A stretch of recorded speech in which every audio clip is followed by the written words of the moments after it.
আসসালামু আলাইকুম। আর্জেন্টিনা পেরুর বিপক্ষে 1-0 গোলের গুরুত্বপূর্ণ একটা জয় পেয়েছে। একমাত্র গোলটি করেছেন লাউতারো মার্টিনেজ। চলেন লাউতারো মার্টিনেজের গোলটা আগে দেখে নেই, তারপরে অন্য কিছু আলাপ করি। এখানে দেখেন মেসি আসলে তিনজনের মধ্য থেকে যথারীতি ওয়াল ক্লাস একটা ক্রস করেছেন এবং বক্সের ভিতরে থেকে লাউতারো মার্টিনেজ তিনিও একটা ওয়াল ক্লাস ফিনিশ করেছেন। এটাই লাউতারো মার্টিনেজের কেরিয়ারে অর্থাৎ আর্জেন্টিনার জার্সিতে তার সেরা গোল, এতে কোনো আসলে সন্দেহ নেই। প্রথমেই বলি আর্জেন্টিনা কিন্তু এই ম্যাচটাতে গুরুত্বপূর্ণ একটা জয় পেয়েছে, তবে দারুণ জয় যদি পেয়েছে এটা বলেন তাহলে ভুল হবে, কারণ আর্জেন্টিনার খেলা দেখে সেটা আসলে মনে হয়নি। এই ম্যাচটা আসলে গুরুত্বপূর্ণ জয়ের কথা বললাম তার একটাই কারণ, এই ম্যাচটা যদি আসলে আর্জেন্টিনা হারতেন তাহলে আসলে ফ্রান্সের কাছে ফিফা র্যাঙ্কিং এর 1 নম্বর যে পজিশনটা সেটা আসলে হারাতে পারতেন। সেজন্য এটাকে গুরুত্বপূর্ণ জয় হিসেবেই দেখতে হবে। তবে এটা দারুণ জয় ছিল না, কারণ আর্জেন্টিনা আসলে ফার্স্ট হাফে বেটার খেললেও চান্স ক্রিয়েট করতে পারেননি। এক কথায় টিম স্পিরিটটা খুবই স্লো ছিল। কিন্তু 55 মিনিটে যখন লাউতারো মার্টিনেজ স্কোরটা করেছেন তারপর থেকেই আসলে আর্জেন্টিনার খেলার স্পিরিটটা বেড়েছে।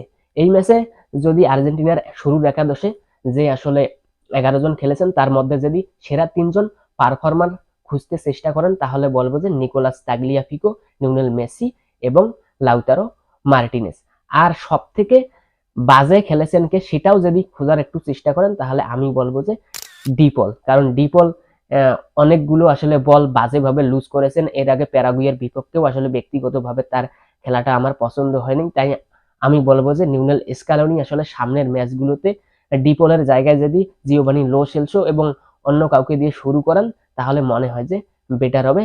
আর এটা আমার একান্তই আসলে ব্যক্তিগত মতামত। ডিপলের খেলা আজকের ম্যাচে কার কেমন লেগেছে সেটা অবশ্যই কমেন্ট করে জানাতে পারেন।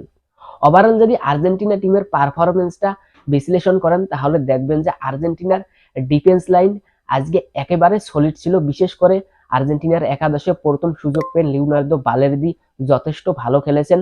ডিফেন্স লাইন যেভাবে খেলেছেন আসলে পেরু আসলে কোনো সুযোগই তৈরি করতে পারেনি, একটা শটও তারা টার্গেটে রাখতে পারেননি।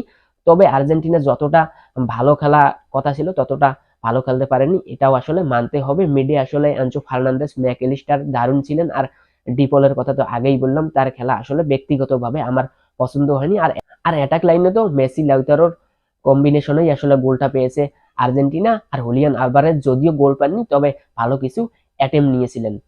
যাই হোক, এই ভিডিওটা এ পর্যন্তই। আর্জেন্টিনা রিলেটেড অন্য কোনো ভিডিও নিয়ে পরবর্তীতে কথা হচ্ছে। ভালো থাকবেন, ধন্যবাদ।